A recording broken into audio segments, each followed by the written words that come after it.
Mailbag. Mailbag. So, listeners, I ask you all the time to, as always, correct me if I'm wrong, convergencepod@icloud.com. And we got a mail. So good, it almost rhymes. So I thought I would.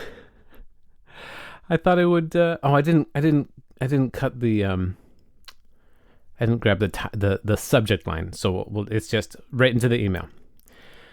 The truth is, YouTube isn't broken. Visibility is. Great videos that never get found are like concerts with no audience. All the talent, none of the applause. That's exactly why we built Redacted. Picture this. Every morning you wake up and see your channel ranking for high intent keywords, pulling in the viewers already searching for what you do, while your subscriber count steadily grows in the background. On average, our users see 30 to 50% bump in clicks in just the first 60 days. All you do is upload a video, pick a couple keywords, and let Redacted do the heavy lifting faster than you can say skip ad. If you're curious, I'd be happy to hop on a quick call and show you how this could work for Convergence. Best, Redacted. It's just constant. Yeah. It's mail is Everybody's broken. got their hand out. Everybody's Email on is the broken. grift. Yes. We did actually. We didn't get if we didn't necessarily get mail to that address. We did get correspondence. Listener Adam wrote in. Okay. On the WhatsApp. An actual person? An actual person. Whoa. Hey. And he said he hopes that we had a lovely summer, and he's just been catching up on the podcast. And he said, in truth, he would have had to have asked AI the rules too regarding the full body massage. But he's also sure that he would have been too much of a coward to have accepted the service and used his powers of Englishness to have anticipated awkwardness. Amazing. I'm a poor Englishman. Hello, Adam. Thank you, Adam. I think you're fantastic. I think I'm an excellent And Englishman. so is Adam. Oh, Thank you, Adam, for writing. a fine Englishman. A fine, upstanding Englishman, yes. So, I just think massages should be naked. You know, it's just massage your naked. yeah. It's just better. I mean, kind of everything should be naked, right? Like, Well, let's get to that's where you and I, differ. I think some things shouldn't be naked. No. Family gatherings should not be naked. Yeah. Church should debatable. not be naked. Depends on the church, I guess. It depends on the church. God made us this way, and it's Yeah, like, and you'd be closer to him. The you'd more be that naked you much are. closer. Yeah, you'd be that much course- closer to God. God also made all of the capabilities for us to make clothes to wear to cover ourselves, so the logic fails. But whatever. He was the one who told us to cover up our nakedness, for we were ashamed of it. Is that true? I don't know if it's I don't know if God told Adam, but I believe Yeah. Adam covered up his nakedness for he was ashamed. Yeah, because where it starts. they got all the knowledge, but it wasn't. Yeah, I don't think it was God's commandment. No, He said, "Be fruitful and multiply." So yeah, he knew what was going on. but only when you're married. That's not one of the rules. Sex before marriage is very much not allowed. It's not allowed by like the church, but not by God. I don't think God said anything about it. Did he? I don't know. Now, I don't know these things. now- You call me a Okay. Christian, but I don't fucking know these things. Well, this is the okay. So This is definitely what we should be. you've uncovered a plot hole because if God exists, If then who's to say what the only sense we have of what God said or didn't say is what some cardinals decided. I don't know if it was that God didn't say anything. correct. Yes. All we have is what some cardinals decided to put in the big book. So Sure. that's what we have to go on. So the idea that like God didn't say you shouldn't have said, like, no, God didn't say whether or not God exists is a separate issue from the fact that a bunch of cardinals made up what God said. Right. Correct. That's indisputable. God existing is more debatable than the fact that a bunch of priests went, well, this is what I reckon he reckoned. Yeah. So yeah, I don't know about the cardinal ranking and stuff. Like I know them as like either there's like prophets or the prophets didn't write anything down. It was the people around the prophets that would write stuff down, and the disciples. Well, there aren't. You're not allowed to have any prophets apart from God in the. Or are you thinking of the disciples? Yeah, I don't. Because the disciples done wrote stuff, right? In the Christian like years later after the fact too, not like in the moment. Oh yeah, contemporaneous. Well, I guess maybe Matthew wrote stuff down contemporaneously. He seems like he was a little neurodivergent and record keeping and kind of like type 1 or something. But yeah, I don't know. It's all pretty silly. And then like it's all pretty silly. Nobody during Adam and Eve's time, nobody was writing stuff down then. Nope. There wasn't even written language. Nope. So it was oral. If let's say there was a chain of custody of this knowledge. Sure.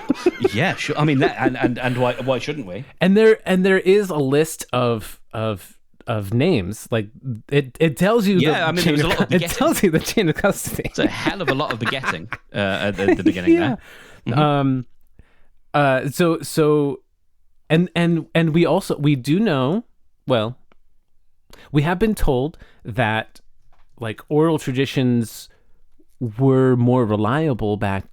Like people had better memories before cell phones and even writing, because they could like people could memorize and recite Beowulf and the Odyssey and all that kind of stuff. Well, listen, I can recite the opening verse of My Shot by Lin-Manuel Miranda in Hamilton, you know. And now you need to do that. I'm going to get a scholarship to King's College. I probably shouldn't brag, but dog, I'm amazed and astonished. The problem is I got a lot of brains, but no polish. I got to holler just to be heard with every word. I drop knowledge. I'm a diamond in the rough, a shiny piece of gold, trying to reach my goal. My power of speech, unimpeachable. Only 18, but my mind is older. These New York City streets get colder. I shoulder every burden, every disadvantage. I've learned to manage. I don't have a gun to brandish. I'll walk the streets famished. The plan is to fan this spark into a flame. But damn, it's getting dark, so let me spell out my name. I am the ALEXANDER. We are meant to be a colony that runs independently. Meanwhile, Britain keeps shitting on us endlessly. Essentially, they tax us relentlessly. Then King George turns around and runs a spending spree. He ain't never gonna set our descendants free, so there will be a revolution in this century. Enter me, he says in parentheses. Don't be shocked if your history book mentions me. I will lay down my life if it sets us free. Essentially, you will see my ascendancy, and I am not throwing away my shot, etc. Amazing. So, you know, that is in my brain. And now our podcast has been demonetized. That was amazing. Oh, no. We're not going to have any more spam. Oh, no. That was amazing, dude. Great job. So yeah. So how many times, how many, do you listen to that a lot? Or is that just something like... No, I like it. I deliberately learned it.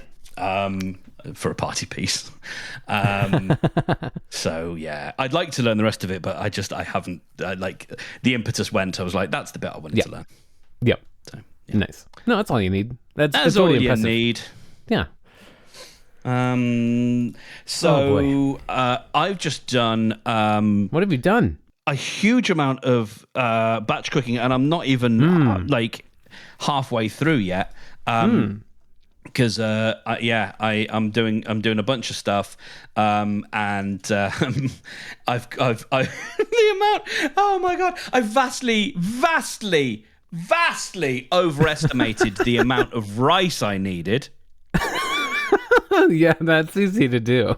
I mean, my god. Oh man! So does rice save well? Does rice does it freeze or you can freeze it? Yeah, it's not it's apparently not as good, but you can, and I will because I'm going to need to. Otherwise, it's a crime. Maybe you can make some mochi. Oh, I don't think I know what that is. I don't know. It's like a texture that it's kind of gelatiny, but maybe but thicker, and it's like kind of chewy and solid, but yeah, it's a okay. I think it's made from rice, but I could be way off. Yeah. Well, there's so many options. That's going to go in a big bag, as well as there's also going to be a big bag of quinoa. Because I cooked too much quinoa. But, yeah. Because I was following ChatGPT. Oh no! And it went insane. It's gonna destroy us all, one rice grain at a time. Yes, absolutely. What else? What's the good part? Because this is just. Oh yeah, no. So I've assembled some chicken burrito bowls. Ooh, I like this. So yeah, those are ready. So that's what goes with the chicken. So we've got some nice, very very. So there is a blend, like a seasoning blend, that I pick up from my local supermarket, and it's a guilty purchase because on the label in big block capitals is air fryer. On the seasoning? Yeah. Air fryer seasoning. Yeah, yes. Because someone very clever went, air fryers are suddenly big. Let's make some seasoning that we can say is specifically for your air fryer, for putting stuff in the air fryer, right? Great. The annoying thing is, it's really good. Okay. It's a really good blend. I haven't actually looked at the label to the back to find out what it is a blend of, but it's real good. So Amazing. I buy it. I know I could use it in the oven, or I could fry things in it. That's that's fine. But it's a really good seasoning blend with a bit of spice and a bit of I don't know, man. It's sort of umami, and it's real good. So I've tossed my chicken in that. And then we've got some courgette, or as you might say, zucchini. You call it what? Courgette, because that's what it's called. Probably. Or in French. Didn't anyway. hear.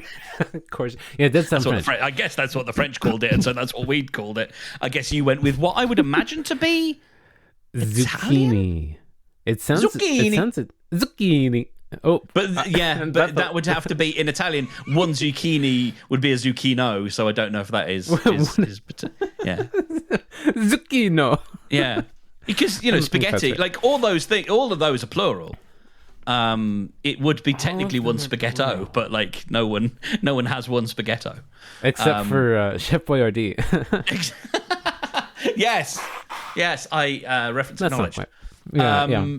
So yes, we got the chicken, we got the courgette, we got bell peppers, the rice, and black beans, which I sort of tossed in some garlic powder, paprika, hot sauce, and a bit of salt, and they were just like, I could just eat them. Like they were awesome. They were real nice. Yeah, it's a whole bunch of things I can't eat right now. Well, I'm not allowing myself to eat right now. Oh no! Yeah, I'm taking the beans, Brendan. The beans are great. I'll eat the beans. I'll eat the chicken. I would eat the rice, although I tend to skip rice. But all of the nightshades, I'm taking a break from. Ooh. So the bell peppers, the paprikas, tomato, and other things you didn't list, like eggplant and a few other things. Aubergine, yes. Cayenne pepper, chipotle pepper, jalapenos, all these things. I had a crazy reaction to a pepper I got from my my grocery box that comes to me. They had a special on these peppers. I'm like, I love peppers. I love spicy peppers. I love all the spicy things, all the peppers, all of that stuff. Paprikas. I famously have a 5 paprika chili, and I ate this pepper, I was like, I think it's supposed to be kind of medium spicy, so it's great. So I took a bite of it. I'm like, oh, this is very high spicy, and I enjoyed it. It was good. It was a good flavor. The spice is like top of what I would like to tolerate. And then I made a dish with it, and I probably used more than I should have, but that's fine. And ate a bunch of it, and then it got really hot, as you would expect. And it's one of those hots that it doesn't like flare up really high and then kind of fade. It lingers a long time. It gets to its high point and then just stays at the high point. What was funny is that when it did finally taper off, it was almost instant. It wasn't because I was drinking anything or anything like that. It just all of a sudden just went away. I was like, whoa, timer went out. But while it was still there, I could see on my like through my nose and then down to my cheek, like to my sinuses area right here, it was bright red, and I could feel it kind of swelling up. And I'm like, oh gosh, okay, this doesn't seem like a good thing. And then also I remembered at that same time, maybe 10 years ago, I took like an allergy or sensitivity test, and cayenne pepper came up on it. And I remember I had put aside cayenne for a while, and I didn't really notice a difference, but I wasn't really doing much of, I didn't know a lot about food yet and what was connected and my body and all these things. And so I was like, 2 and 2, maybe I should try not having this group of foods for a while. And so I'm doing the whole group of foods, and then I'm going to incorporate like one thing at a time coming back in after a few weeks or a month or whatever. And it's so hard to do. Like my default is just to go to these food. Like yesterday I went shopping and I picked up my favorite kombucha, which I shared with you, which was probably too strong of a kombucha to start with. And I realize my mistake now. I should have warmed you up with that. But when did we have that? Because I've had kombucha before. I gave you the cayenne cleanse kombucha. It was a spicy kombucha. Yeah. And it was like really spicy pickle juice. Yeah. And it wasn't your favorite, which I completely understand. And I was like, oh, I love this. And I'm just drinking it all the time, guzzling it. I'm like, oh, this stuff is great. Not thinking about the road to get there.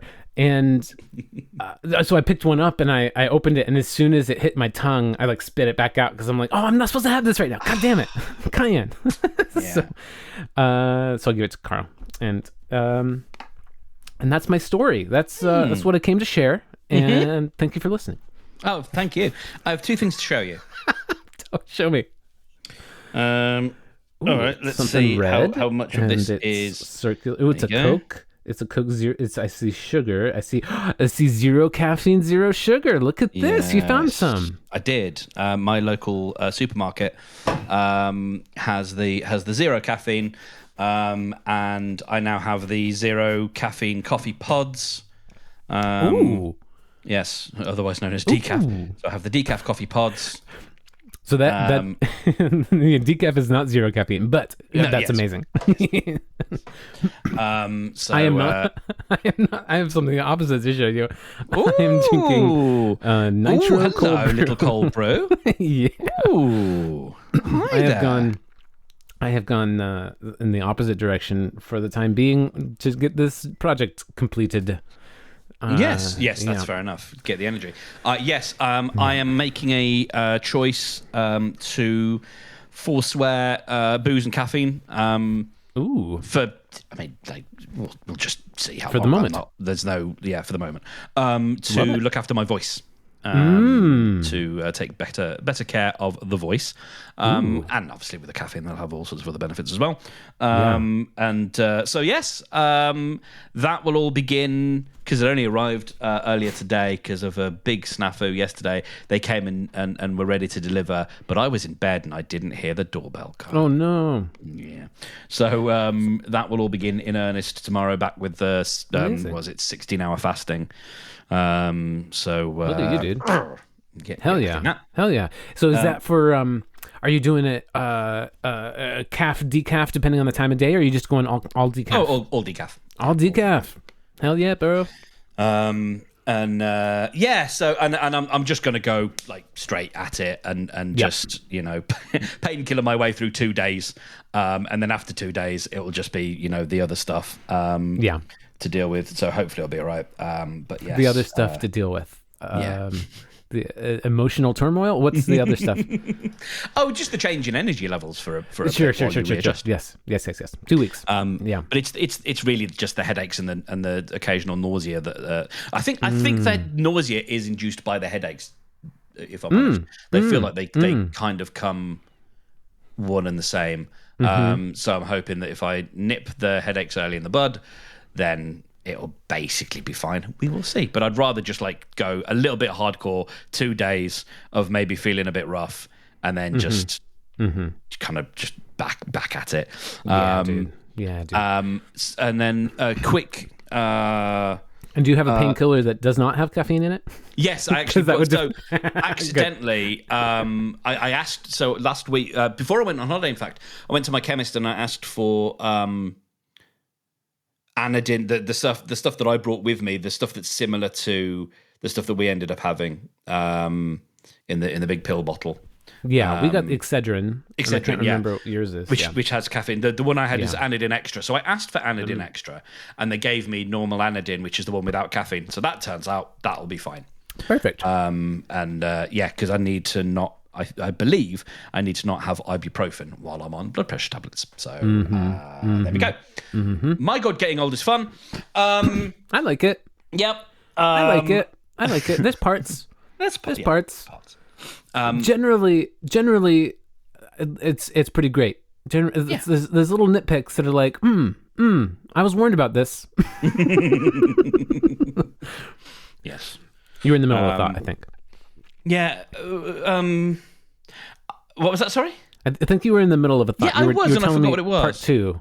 Yeah. Part two, I was going to have a little sort of midsection, a little interval observation, but that's gone, so I have no idea what that was going to be. Oh, okay. Yeah, the 1.5 or the 1 period 1? Yeah, exactly. I'm sure it'll come back to me. The other thing, which might be harder to show, I will turn the brightness down on my phone to see if it helps, is... a cellular phone. Okay, yeah, it's a cellular phone. A calendar.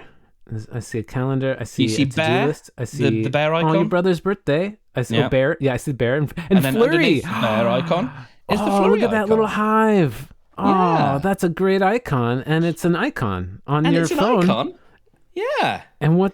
And what's at the that? moment, it shows a sort of picture not do found you because mean? it's trying to get stuff from my local network. Weekly singing group. It's the beginnings of an app. Amazing, bro. An app, a desktop, a mobile app. A mobile app. Yes. So Wow. that is in the works. That's slick, bro. That looks good. So It's scrolled and everything. So that was sort of decided my last day on holiday of like I was in the airport. Much in the same way that Flurry came to me while I was on the plane home. I was in the airport listening to or reading, in fact, a book about positioning, and I was like, "Oh no, this needs to be an app, doesn't it? It doesn't make sense if it's not an app." No, I can't got remember if we talked about this last week, but yeah, I got great advice that you don't start with the app. Yes, Joking. but your thing, Joking. yes.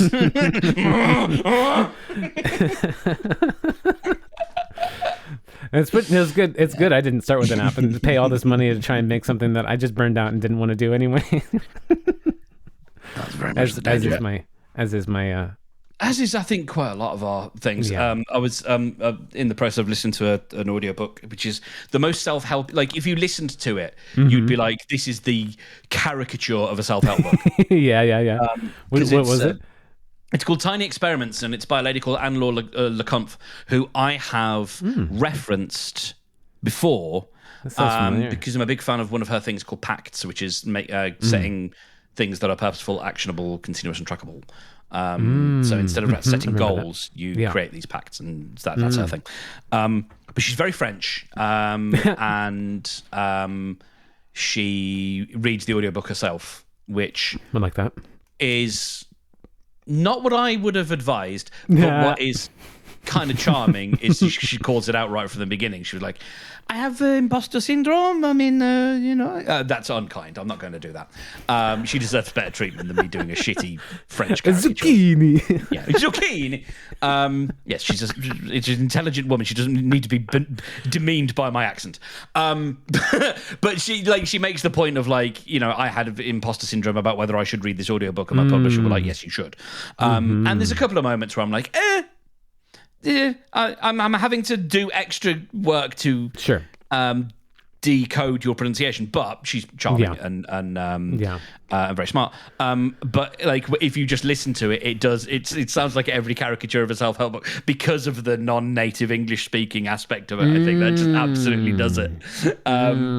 So you could be floating somewhere listening to that and feeling very 90s, like you're in a sitcom, and being I found out, I remember what the middle thing is because my brain just made the connection. The middle thing is I am probably a week away, maybe 10 days away from being 100% nicotine free for the first time since 2008.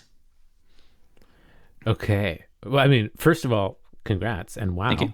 Second, why is it, how, is it like in you and wearing off and the exact day it's going to wear? Or you're planning your usage or what's?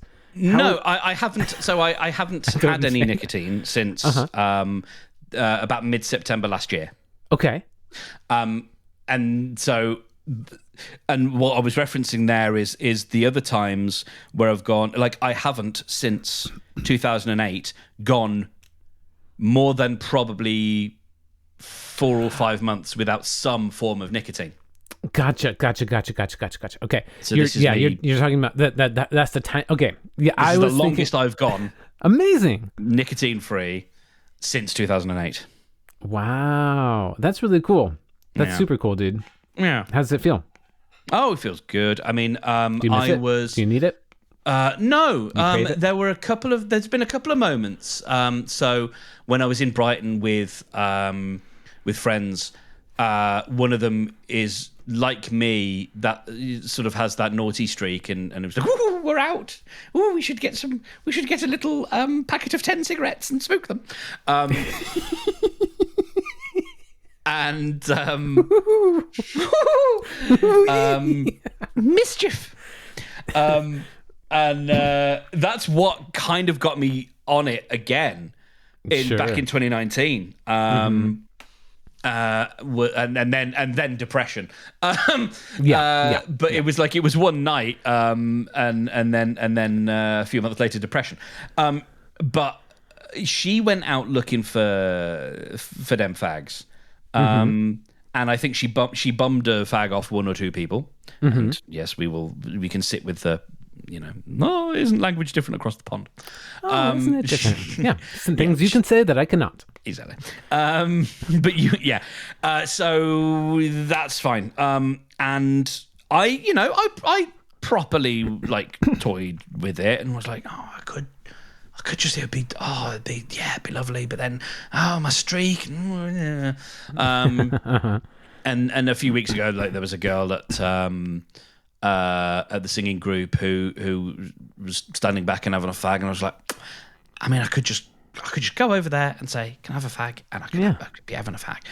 And I'm very pleased with the fact that it didn't last very long, and then I'm just like, nah, I'm good, because you're good. I don't want to do more damage to myself, and I want to keep the streak going. I want to keep that streak going. There you go. So yeah, it's also pleased about that. It's also okay to break a streak. Like a streak is just a number. It is. Yeah, that's awesome, man. That's cool. You're I don't I don't know what to like. Yeah, it's all right. It was just, I thought I'd bring it to the group.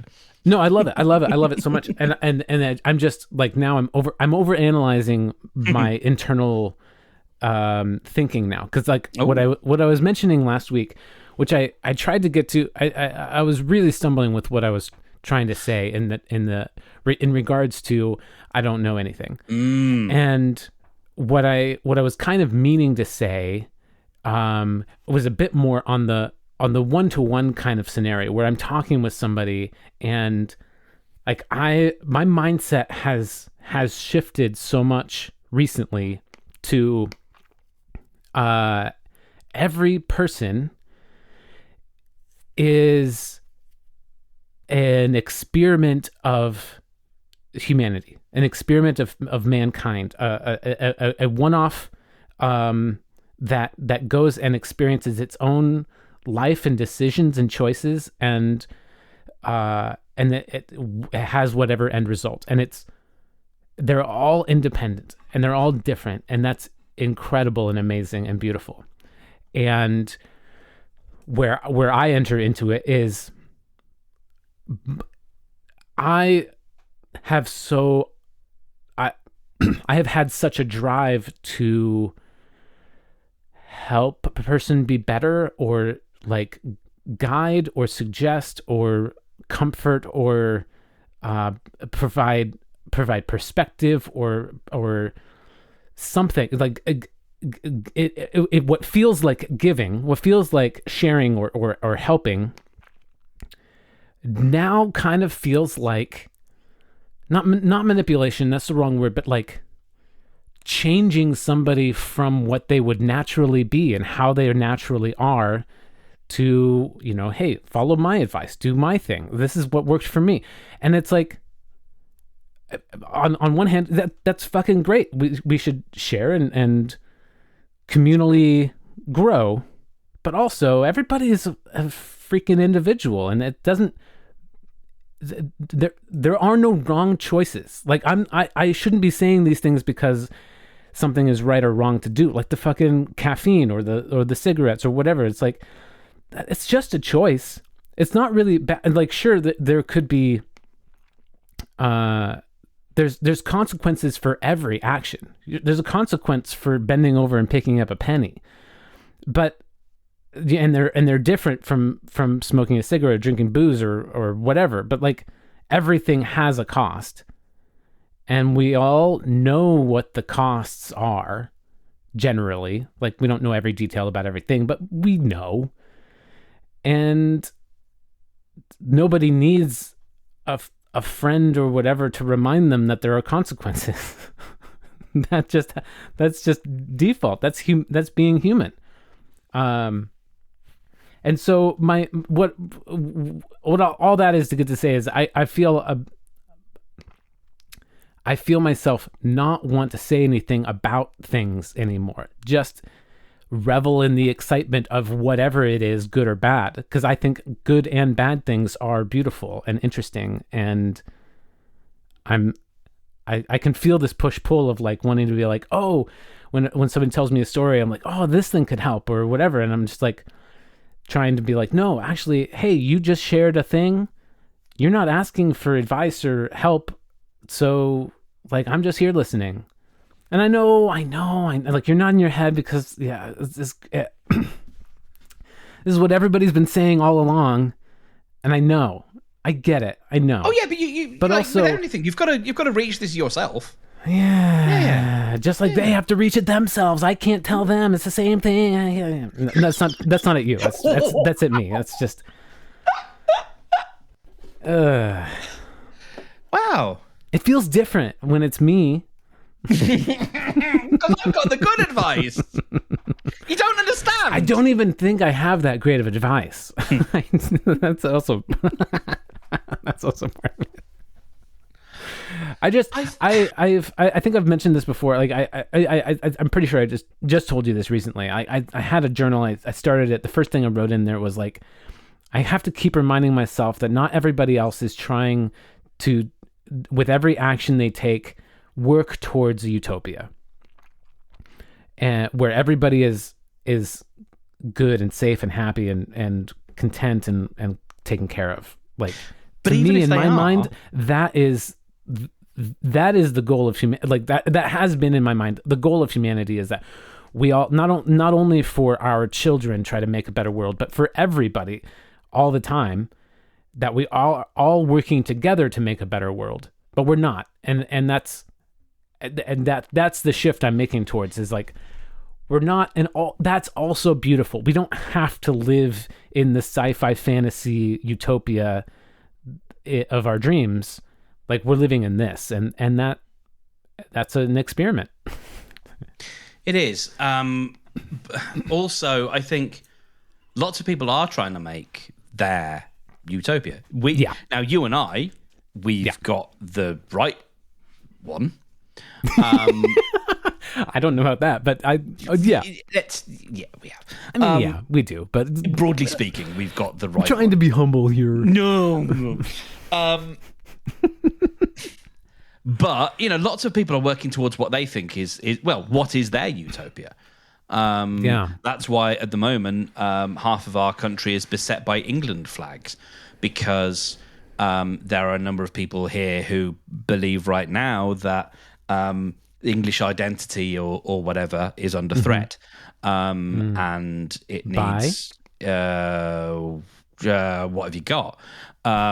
Usually immigrants, usually just other cultures. But what it actually is it's fear. It's undermined by a couple of politicians and the media representatives that pal around with them. Yeah. But they have an idea of what they think a better world is. Yeah. And that's the problem with fucking, It's where everybody stays exactly where they are. Nobody moves. Nobody crosses these arbitrary lines. Well, some of them are less arbitrary because of water and whatever. But sure, stay where you are. Stop moving. Everybody would just stay where they were. The title. Yeah. Oh my God. But I really, like, I don't know, applaud is a bit condescending, but like, it's really heartening to hear you say that. And I think about, because even my therapist, his job is to help me kind of, and actually the phrase that's been in my head today is like self-actualize. And we can get into some of that. It gets deep and knotty and eggy. We can go there if you want. But even he, I think, one of the things he will kind of do is like ask if that is an area that I want help with. Yeah. And that's his job is to help me be the best version of me. Or to be comfortable and happy with myself and to forgive myself and all these things. Yes. But even he will defer. Defer or sort of not assume that the track. I don't even know if he's got a track laid out. I don't suspect he has. Sure. I think he's responding. Yeah. And I think this is something my brother seems to do fairly well. Is like, if someone comes to you in difficulty or they're struggling with something, that is, or just wants advice and wants help, that is when you jump in, because you're like, oh, thank God you've asked. Here's everything I know. Yeah. And that's great because the person's ready for that.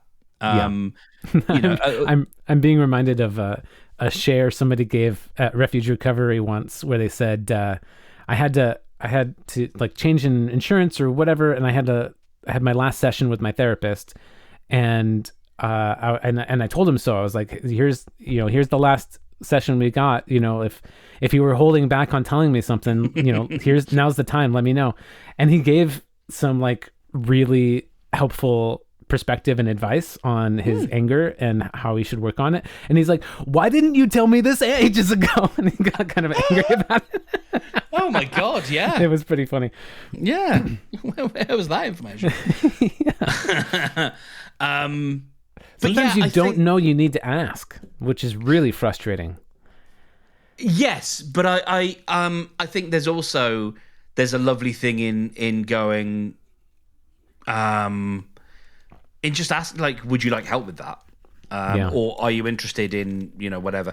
And then see if the door's open. Because some people might just go, no, I just haven't got time or space for that or whatever. Yeah. And I think so often, and it's really hard, and it's mate, it's stuff I've struggled with professionally with, in the world of podcasting, and I'm so glad to not be beating my head against these particular walls anymore, or these doors of like, if only people knew, or if only people did these few simple things. Yeah. And what I realized is then people, just like so many people, are not open to that. And when you meet people who are, you watch the change in their eyes, because like they are open to hearing, if you use this terminology, or if you think about this, and they go, oh my God, I hadn't thought of that. That's amazing. Yeah. Versus people who just sort of go, he's on his bullshit again, because they're not open to it. Yeah. And maybe we don't always do that, ask the question like, would you like help with that? Or, or even like I've found in when I've struggled that this has helped. Right. Sometimes I think maybe we fear that that's going to get met with rejection. And maybe that's why we don't always like ask first. But I think it is a good, it's a great thing to sort of ask for. And it was a subtle little thing years ago with my guy. One of the things I am very pleased about, and it's something that I derive some value from, rightly or wrongly, is that he sometimes uses words that I don't understand, and I'm like, that's great. That's great. Because I don't necessarily want to be working with someone who I think is who I if I feel smarter than my therapist, and so like I like that he's ahead of me, and I think that's as it should be. It is. And we got talking about liminal spaces, and I was in a time where I couldn't. So one of those was like, I can't really put my finger on what it means. Sure. And he just sort of went something along the lines of, do you want to know? And it was just a simple question, because I could have gone, not really, I don't care. But of course, I wanted to know. But it was just that brief, are you curious as to what the definition is? And then we can explore that. And I think there is just a lovely thing about opening the door and letting people decide what they want to do, rather than try and kick them through it. Not that you have, but when we believe things, and when we see things as being so patently obvious, and if only people realize, then of course naturally we're just like, you want to drag them by the back of the collar and haul them in. But they're only going to make a mess on the carpet if you do that.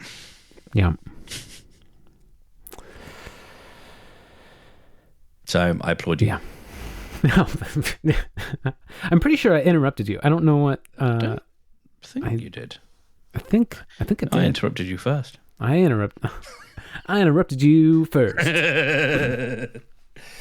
I can tell you about my eggy conversation if you like. Yes, please do.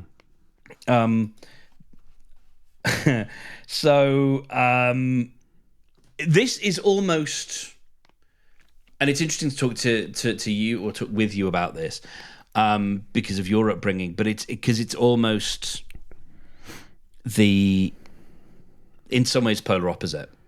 And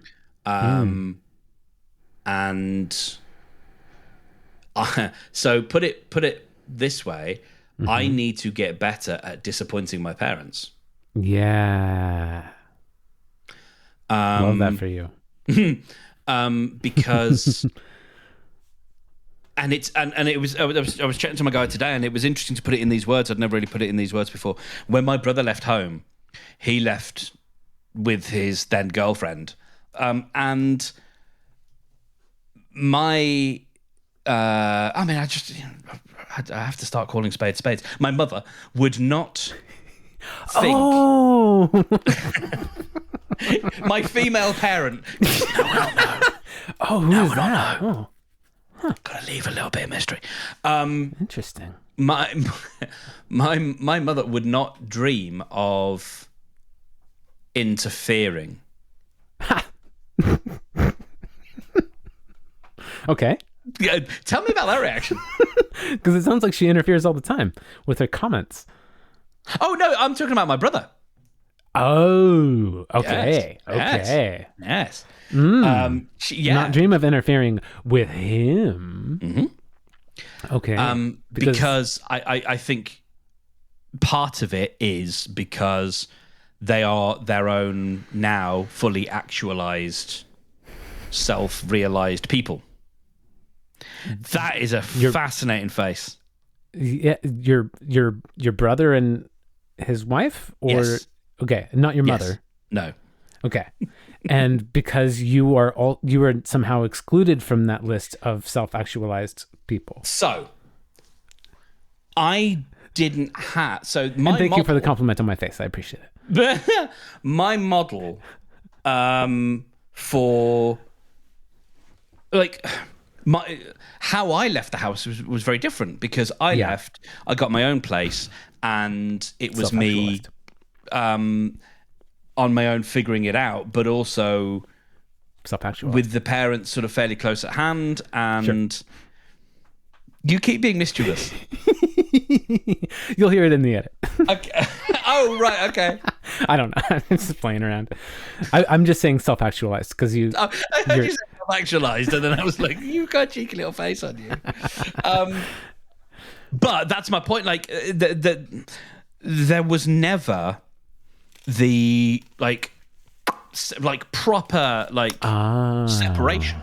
The snipping of the umbilical cord is Yeah. Or as I don't know if this is the saying over there as well, the cutting of the apron strings. nope. The cutting of the apron strings. Yes. Sounds like a euphemism. Yeah.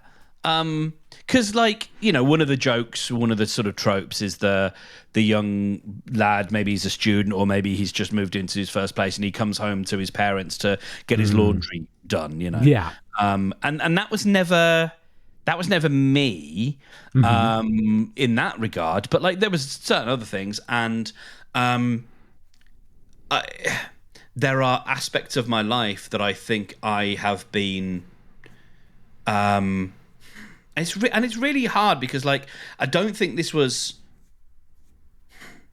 intentional in like a planned way, but I think it's worked out, and I think maybe the settings are set the way my family likes them. Is that when it is convenient, I am my own person with my own life. But maybe when some people need to feel needed, or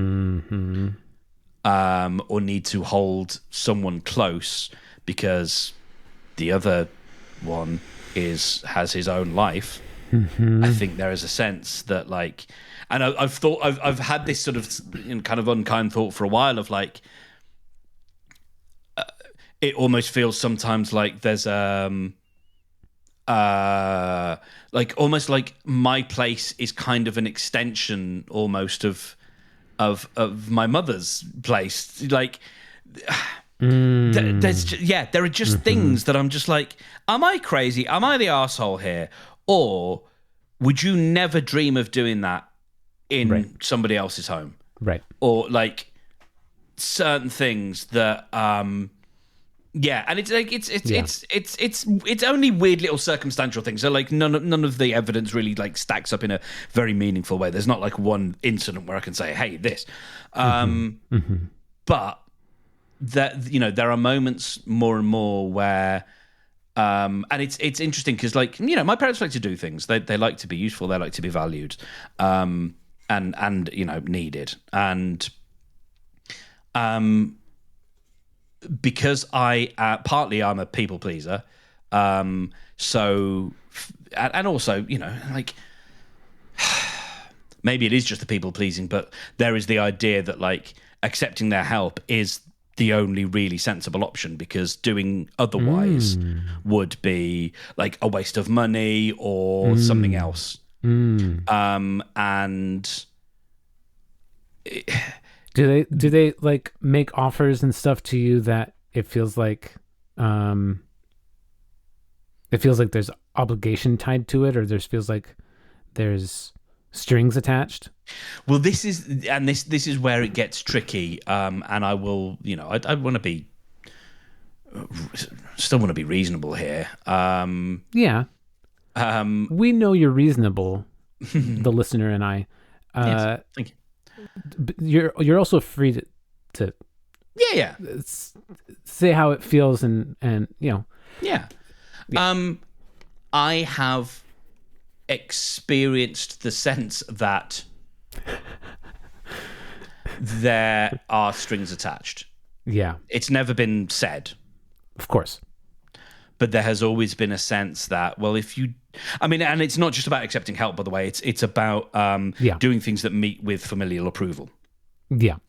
Because if I don't do that, this is why my parents, I've never told them, like my mum especially, and my dad's got some suspicions, and I think he's caught me. Well, I know he's caught me smoking once or twice, but never, he never knew that I was habitual for a long time. And Sure. my mum is blissfully ignorant, and the idea, and actually my guy brought it up today, and he got halfway through the sentence, and I was like, oh my god, no! He was like, I'm not coaching you, but have you have you ever considered what would happen if? And I was like, yeah, he didn't have to complete the sentence, and I already had an adrenal response of oh my god, no, I would be told off so bad. Because there is a sense. What would be the problem with that, being told off? Because what that then means is banishment. Do you think so? Yes. In your mind or in your family? In my family, because that has been a tool that has been used as punishment. For you or for others, or both? For others. Okay, so you've seen banishment happen by your mother towards other people of your family because of smoking.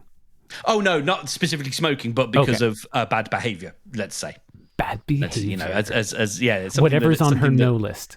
yeah, absolutely. Yeah. So you have to know her no list. On the no list, but it's more the reaction to that is to literally lock someone out of the house. Sure. That's literally the door is closed on you and you can't get in until I tell you to.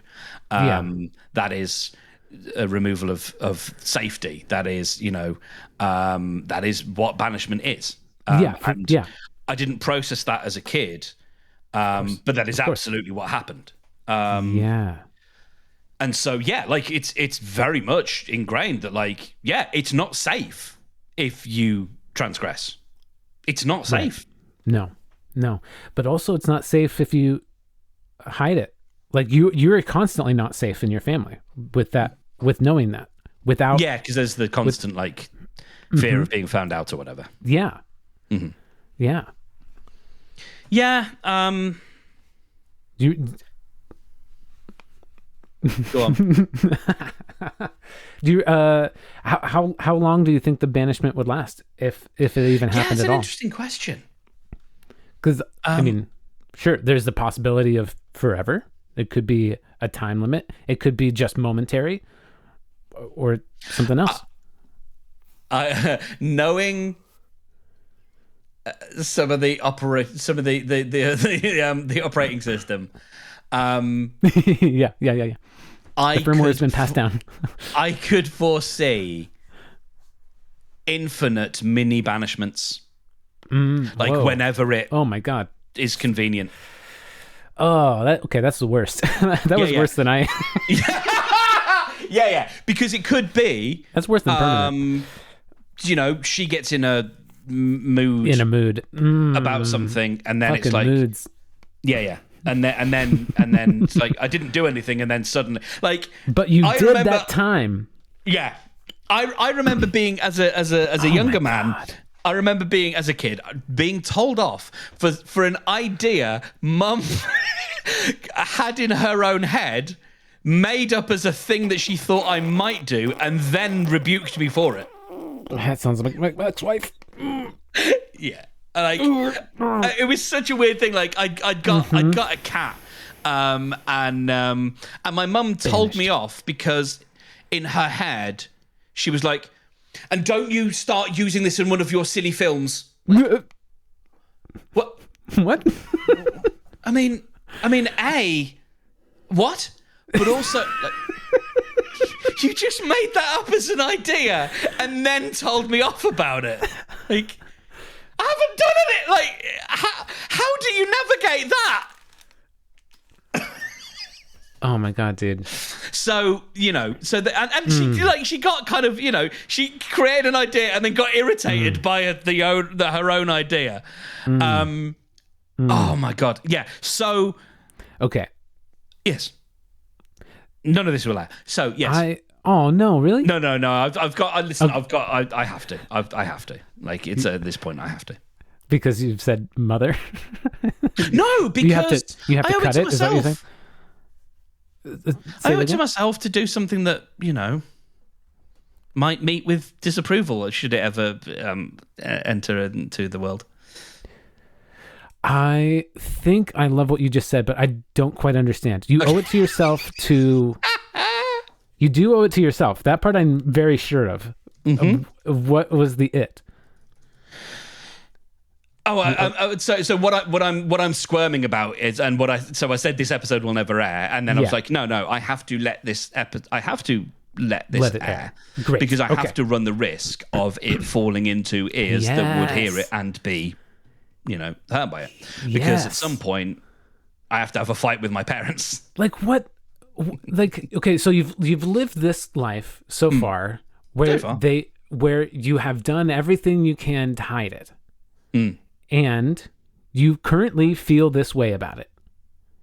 A little squirmy, a little afraid, a little, unsure, a little bit of like the rug, the not even the rug, but the bridge that you're standing on could erode away right in front of you. Like, and that doesn't sound like it feels good. Mm-hmm. And of course, like, a perpetual mini banishment that could happen at any time does not sound good either. That is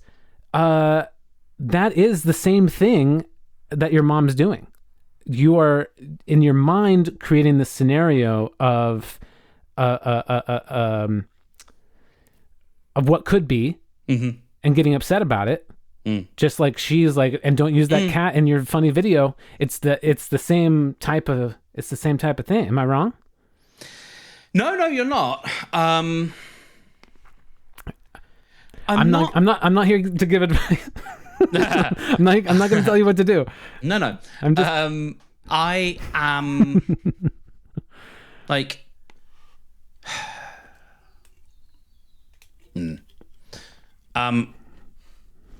What are you holding back from your mom? Is it just the smoking, or is there something else? No. That was just an example. Like that's really just an example.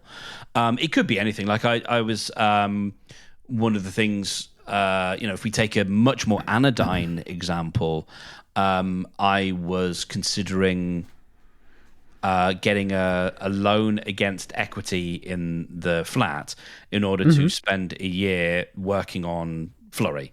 Amazing. Without any other, distractions or whatever. Now, that comes with a lot of risk. Of course. But what it also comes with is a lot of having to deal with... there's almost this idea that I have to tell my family, that it's like it's something I have to admit. But then B... That's interesting on its own. Yeah.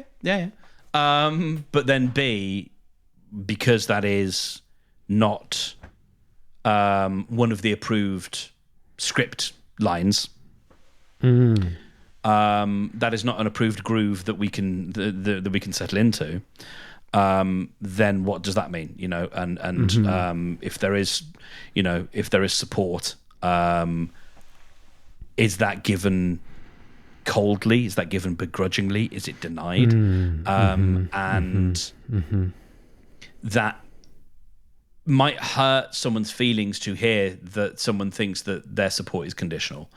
But that's my experience, is that in at some point that has felt, like, and I think that the way I put it today when I was chatting to my guy was like, being told off for a bad school report, or being told off for something, and then very quickly later asking if you can have a chocolate biscuit. Like, that's what it feels like.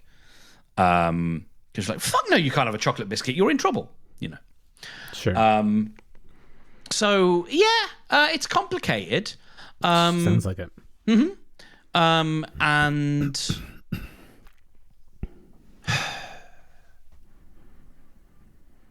there's so many thoughts that race around my head, because like, I as this is the revelation of of my the revelation of my massage is the sort of protecting other people's boundaries, and thinking about what other people would think about what I'm saying now.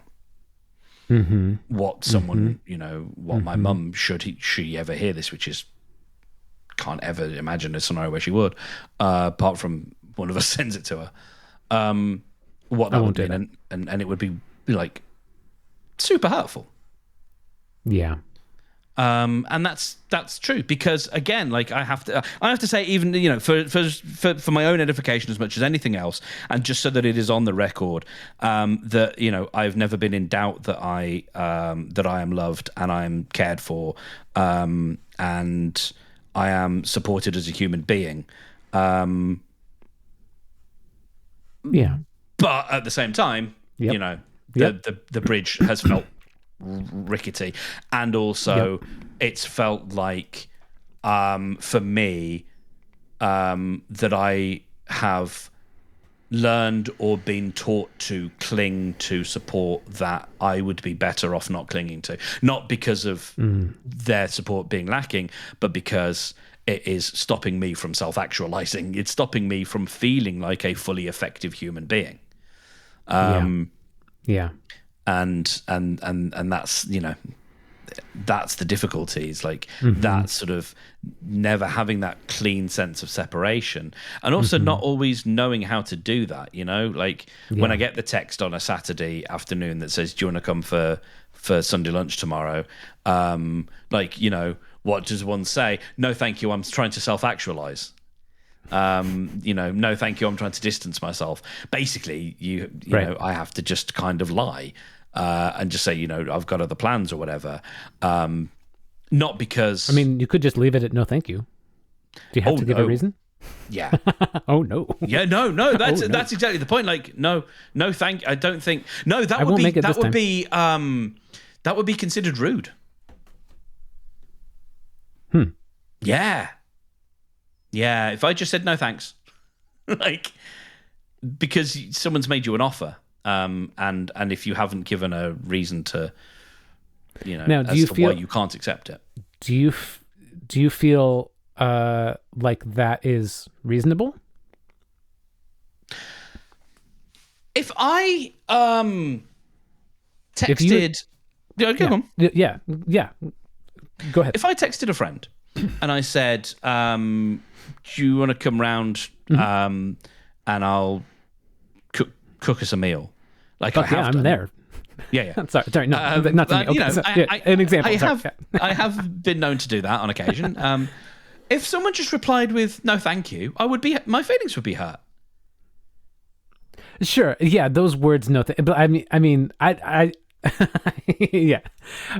Where if you were to change it a little bit, but to not give an excuse and just be like, I can't make it this time, or which is a lie. You could possibly make it. Okay, true. I mean, maybe I'm just being extremely autistic about this. That's completely possible. But like, a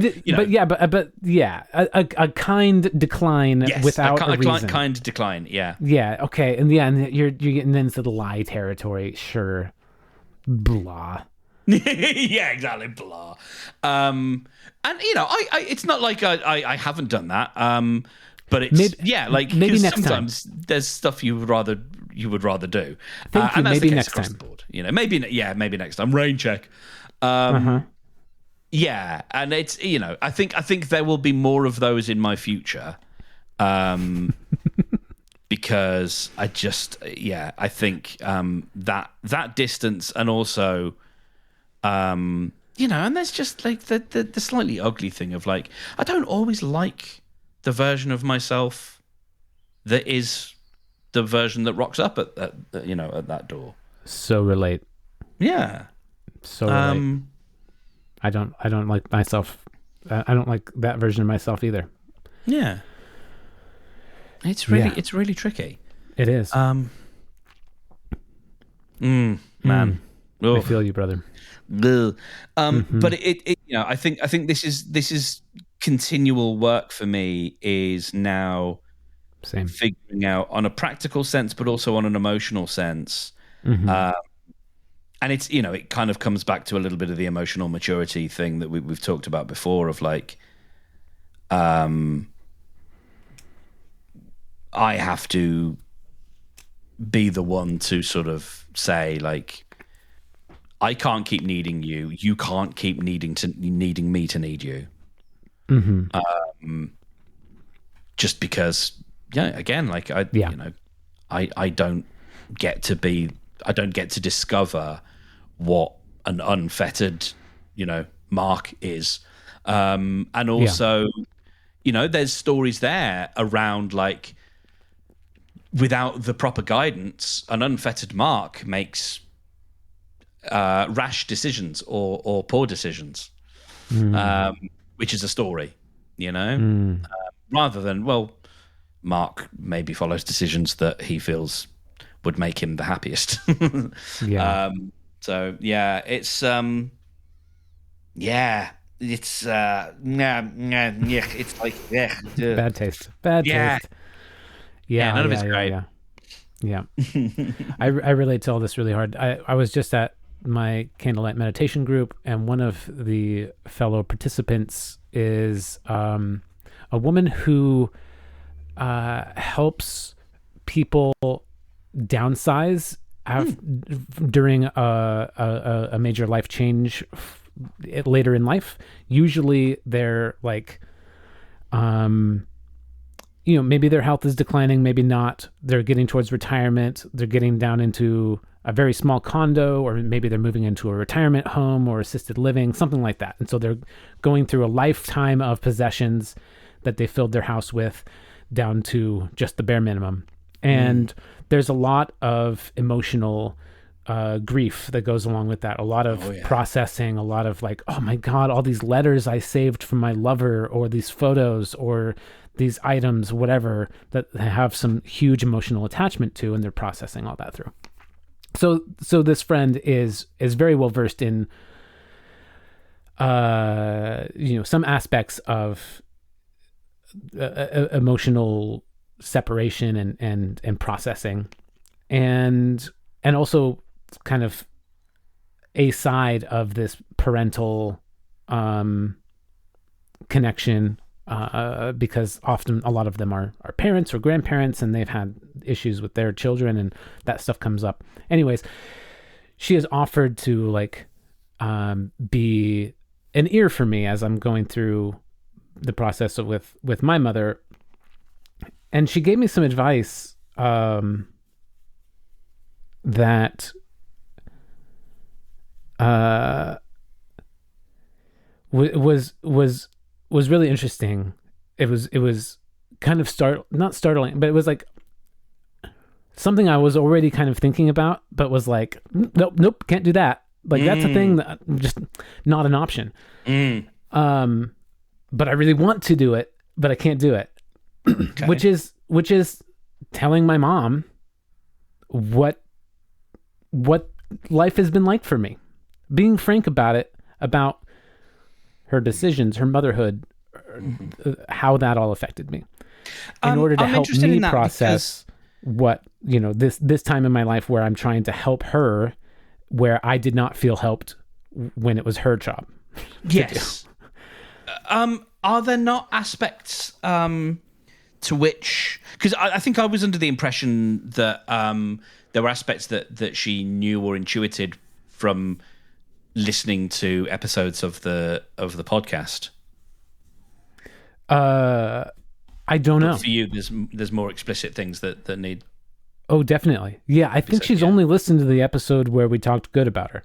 I don't think that she's listened to any other things. Right.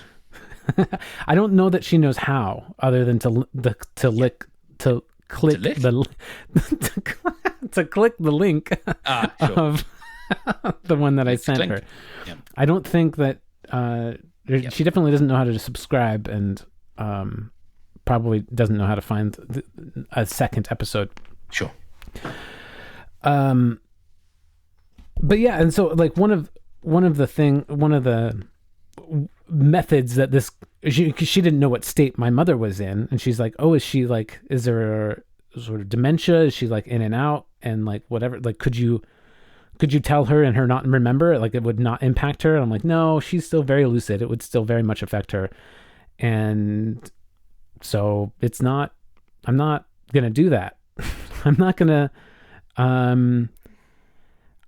unload baggage on her while she's still conscious about things before she dies. Like, that doesn't feel good. I don't like that. I don't like that at all.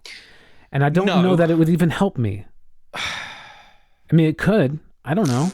Yeah. I don't fear banishment. I just fear hurting others. Yes. I don't want to hurt anyone. No, and I'm playing with both of those at the moment. It's like I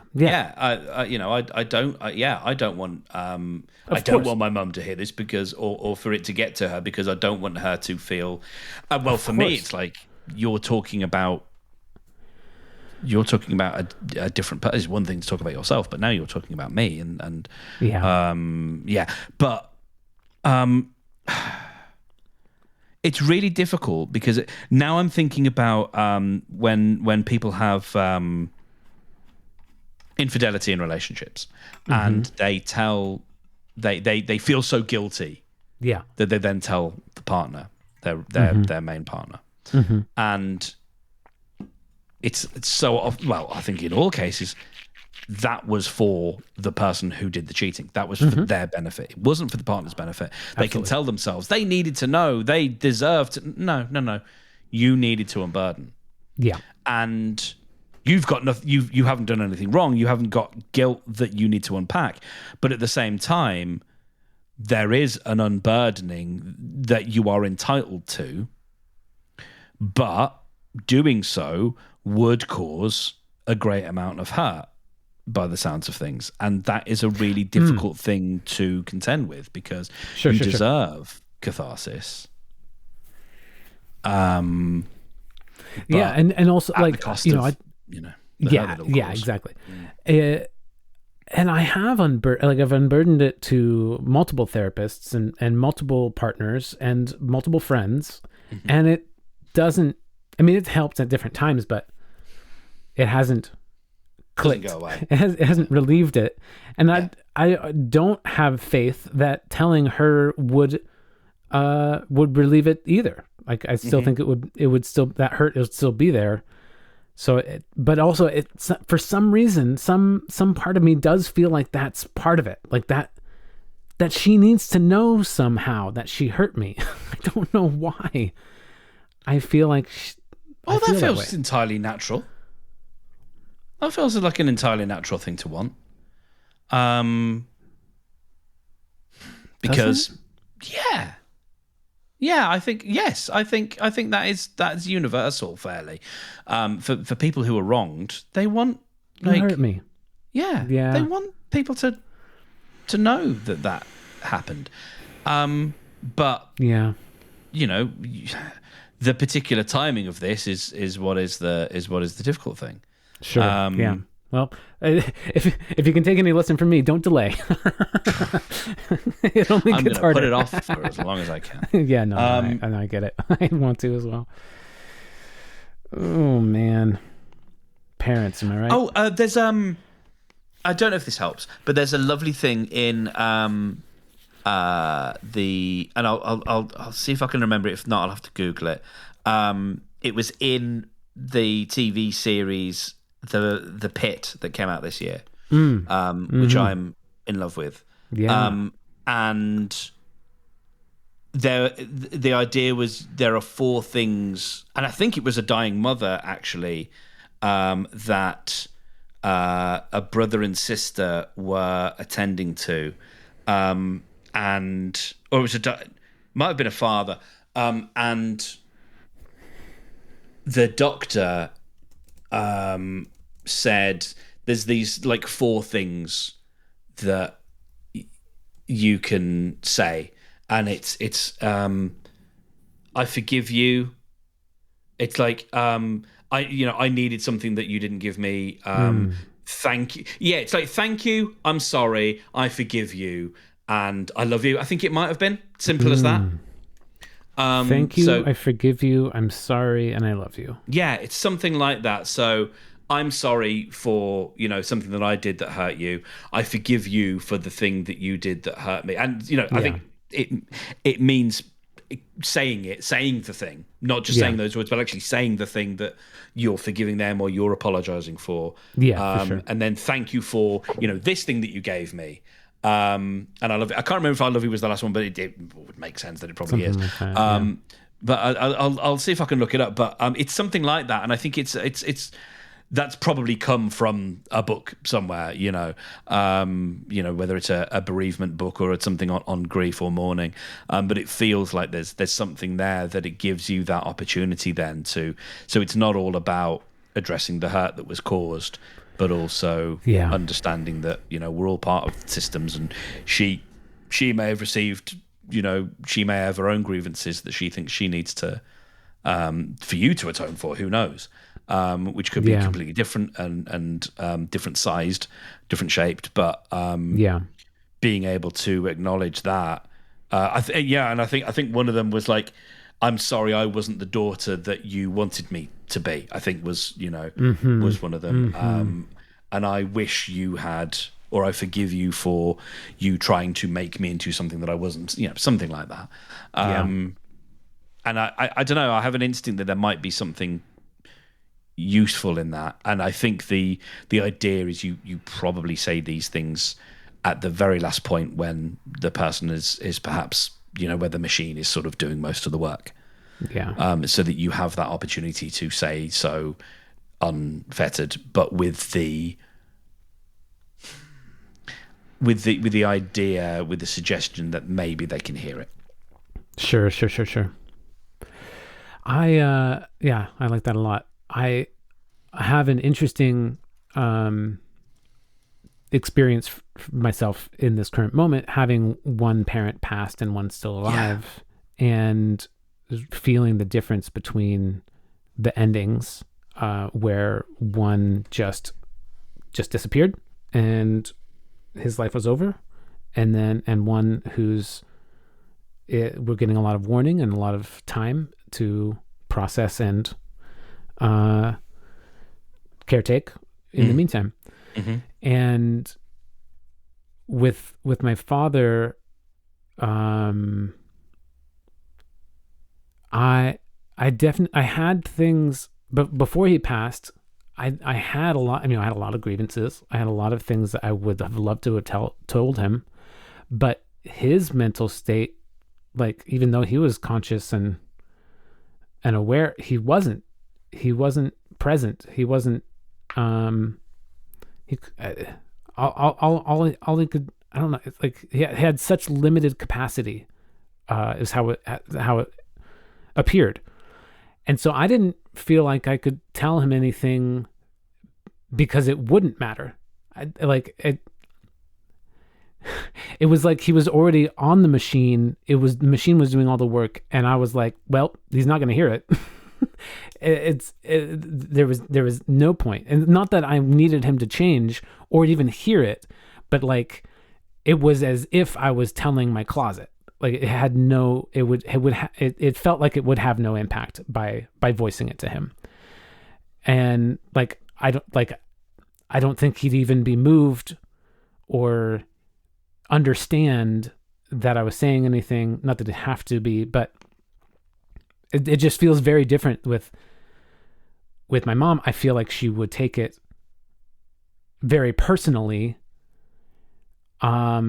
And then she'd probably move on right away. I don't know, but and then it would probably also sit with her in the back, and like she would make some comment about it at some point, and it'd just be like, oh fuck, did I really hurt her? I don't know. Like, and then I go back and forth. I'm like, well, she fucking really hurt me. Not that I want to get back at her, but just like, no, there's, God, it's also complicated. It's also complicated.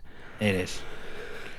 But the advice I keep getting, and this is something that I have found myself coming to ask others about, not being like, oh, you need to do this, because I'm trying not to give advice, but just like, have you tried this? This has come to mind because I remember it helped me in the past, was journaling. This has come up with a few people recently, and it's just like, oh, have you tried like just writing about it? Just do a couple pages a day and just kind of process it out. And then I was finally mirrored that advice. Somebody told me to do that. I'm like, oh fuck, I keep forgetting to listen to myself. and I haven't done it yet. I keep meaning to, but that I think is something that would probably help me a lot is writing about it, and because I did that about the circumcision, and where it helped a lot of the time, and I found myself still getting angry about it after that, but it was less so, and I was able to find some relief in my anger about that, and I really should sit down and process out some of the anger I have for a bunch of the other aspects. I found fiction helpful. Interesting. I like writing the last fiction. Time, yeah, Or, So the last time I felt, I've done it a couple of times, but last time I felt sort of deeply hurt. I wrote a short story, and it was a dog and a bird, and it was about a dog that was drowning in a dog that was what's the word I'm after? Like really, really thirsty. There's a word for when you're really, really thirsty.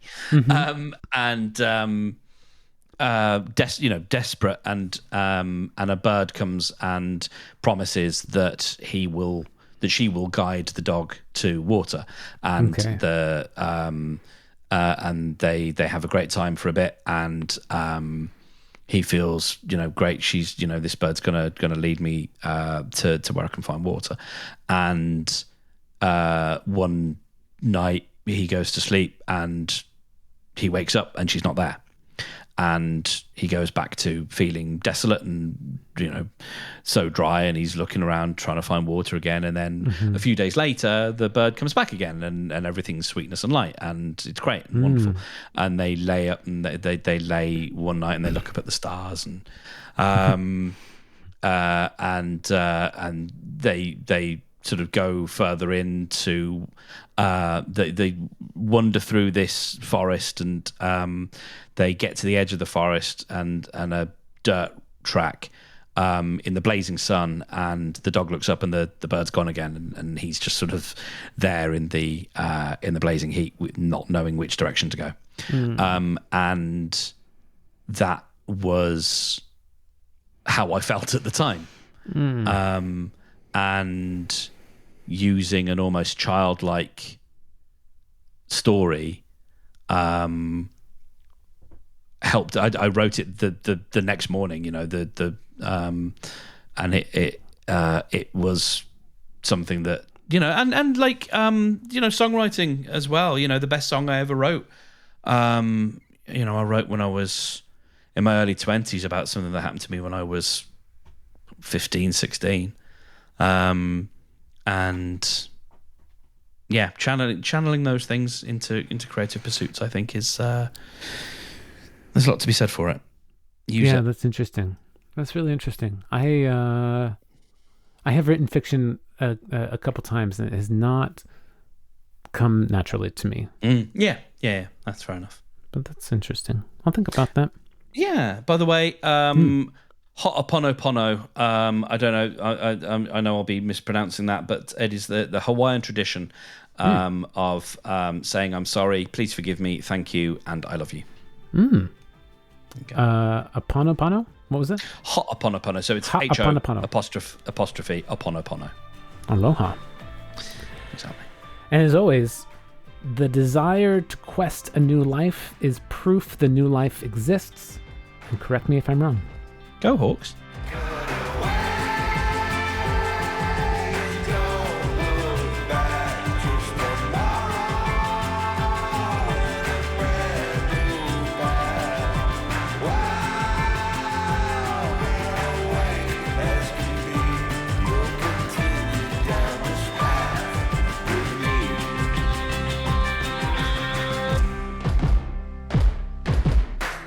I can see you pondering that one.